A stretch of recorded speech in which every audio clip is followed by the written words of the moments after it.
Ooh, hey, so we're going through a couple of hoops to get this video to record, uh, like space issues, storage issues, but those are things that I will take care of. But today I wanted to talk about the importance of living loose, the importance of not being a pain to yourself. And I want to talk about this because, excuse my voice, I think I'm getting over a cold I had. But I want to talk about this because this is important to me, and I'm realizing as I am on my mental health journey and I'm improving as a person and I'm maturing as a person. I'm realizing that the recovery process can make you feel really tense and uptight, and that's not avoidable a lot of the times when you're trying to heal. And that's why I think it's important to be aware of when you are too tense and when you're trying to recover from, you know, trauma and break habits that are rooted in trauma. You can't rely on a lot of the old toxic, uh, like methods that you had to release tension, you know, be that drinking or smoking, uh, things like that. When you're trying to heal and trying to be healthy, you can't rely on those things. And so that's why I think it's important to live loose. And that's something that you have to do in a way that benefits you. So for me, that's looked like taking time away from screens, from my phone, of reading more, writing, and a lot of mindfulness, and a lot of conscious, emotional regulation. And this is something that I think is necessary to do pretty early on when you're trying to generate those healthy habits. Because what I think is it's very easy for us to view improvement as like a mechanical process. Like, okay, I have this deadline.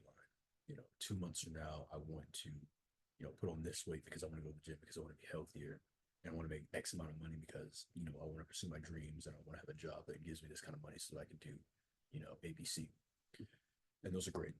Don't get me wrong, those are great. It's great to have goals, it's great to have habits, it's great to have a vision. But how we approach that vision, how we look at that vision, I think is so, so important because we don't want to chase after our dreams uh, with without a care for ourselves because our cells aren't engines that we can just push and then when they break down we don't just repair them. Our engines or our cells don't have transmissions that can get busted and that we can just fix. Like when people were complicated and we take wear and tear differently than a machine does. We're not machines. And I say this mainly to myself, and I hope other people who have the same issue. I touched on this a little bit yesterday about how I tend to push myself at a punchy pace. I hope other people can recognize that we are people and we need time, we need space, we need all of these intangibles, to recover from certain things and to rejuvenate, to give us energy so that we can pursue our dreams and we can do it and that we can't just run forever, even if we have a strong motivator, even if that's, you got to take care of your family, you have dreams, things like that. Because our dreams and our motivations aren't enough to keep ourselves healthy. And this isn't to scare anyone. This is just a mindfulness thing to be like, okay, hey, these are my dreams. I'm going to pursue them, but I'm going to pursue them in a healthy way. I'm not going to, berate myself for the flaw of humanity, and I've done that. I have looked at myself in the mirror more times than I can count and had these critical thoughts of, you know, I have more energy, so why aren't I? studying right now? Why aren't I pushing myself harder? I have the energy. I have the energy. Why aren't I doing this? And that's never helped me. And I've just made myself more confused because in my head, rooted from trauma, rooted from this desire to escape poverty, to never enter poverty again. It's okay. I have the means. I have the money. I have the willpower. I have all of these things. So why aren't I achieving what I want to do at an infinite pace? Why have I stopped? And that question I was never able to answer for the longest. And I think other people can understand that, people who come from poverty and have managed to find some stable ground, or just anyone who's overcome a trauma, that fear can still exist in your mind where you think, if I stop, I'll lose all the progress I made, all the momentum I got. I'll lose it all, and I won't be able to continue, and I won't be able to. But that's rooted out of fear, and as obvious as that sounds, the way trauma works is that it doesn't appear like it's fear. It appears like a normal, rational thing in your mind. Except it's like, of course, if I stop, I'll lose all the progress I've made over, decades of work, etc. I'll lose everything that I worked for, and I believed that. I believed that, and as I talk about this, I'm reflecting on this, and I'm thinking about how much of an impact, a negative impact that had on me, thinking like that, that probably benefited negative coping mechanisms that I had, because I'm adhering to this illogical, traumatic reason of, if I stop, I will fall back into the one thing that I don't want, which is poverty. I'll be poor again. If I take a day off, that means I'll take another day off. That means I'll lose my work ethic. That means they'll fire me. That means I'll never find another job. That means I'll be poor again. That means I'll never accomplish my dreams. That means I have nothing to live for. To me, in my head, with that poverty mindset, with that fear, with that relentless desire to never return to poverty, that mindset was placed on a cruel throne.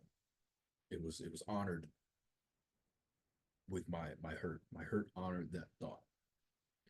And for a time, I believe that was a sufficient motivator. It did give me the means to lift myself out of the dredges of poverty.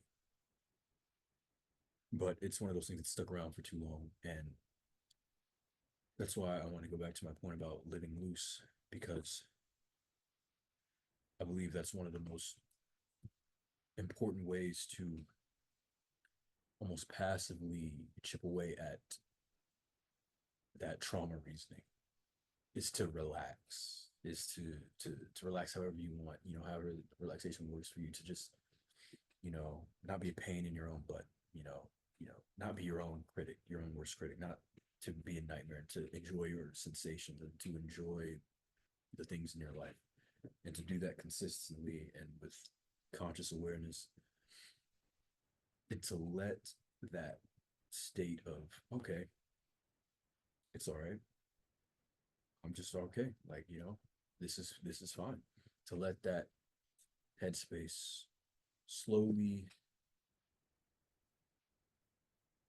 maybe quickly, chip away at the trauma mindset, to take days off, and if you need to wrestle with that trauma mindset on that day off, but then to remember, hey, I'm going to relax. I'm not going to be a pain in my own butt. I'm not going to fight myself. A, I can't win, and B, why would I want to do that? Why would I want to fight the only friend that I've ever? Why would I want to fight the one thing that I claim to love, that I claim to be doing all of this for? Why would I want to fight this piece of God? And for me, that is how I want to continue to live my life. A life where I'm not afraid of relaxation. I don't ruminate on the potential of taking a day off, on the potential of resting. The concept of rest doesn't make me afraid. It doesn't make me question my self discipline when there's no real reason to. I've looked at myself in that aspect. I have the self-discipline. There's no need for me to open up a debate because I took a day off, because I was tired, because I'm human. You know, that's I'm supposed to relax. I am supposed to enjoy life as much as I'm supposed to. I don't even want to say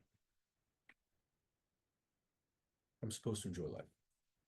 And when you have a trauma headspace, you forget to live loose because you're so focused on avoiding that one fear. And I believe that's rooted out of love. When you love someone, you're willing to do anything for them. And when you love yourself, you're willing to go the distance to never put yourself in situations that make yourself afraid or hurt or limit yourself again. And I think it's beautiful. But what we have to remember as we continue to improve in all aspects of our life, financially, spiritually, wherever, however we continue to grow and continue to heal, we need to remember to put that initial motivation almost in a box and say, hey, this was great for a time, but I can't use this as a drive forever. I need to take the good from this, but also accept that this was rooted out of emergency. But I'm not an emergency anymore. There is no war, there's no trauma, or there's no like immediate trauma. You know what I mean? Like the crisis is over. I'm in the healing phase. I'm in the growth phase. So I don't need to operate with that emergency drive anymore. How do I adapt? And you adapt by living loose. You adapt by taking a break. You adapt by accepting your humanity. And I think the more that we do that, the better we feel. And the better we feel, the easier it will be for us to get in touch with ourselves. And the more we're in touch with ourselves, the stronger we will be. And the more we'll be able to reach, the further we'll be able to reach people. But that's going to be it for today. Appreciate y'all listening. I'm going to get a good camera. I'm going to get a good microphone. These things are going to work out. I'm going to get this taken care of for y'all because y'all be listening to me, so I appreciate it. I'll get this video up today. There'll be one tomorrow. There won't be one Sunday, but I'll get my day going. But other than that, peace and blessings to you all, and keep living loose.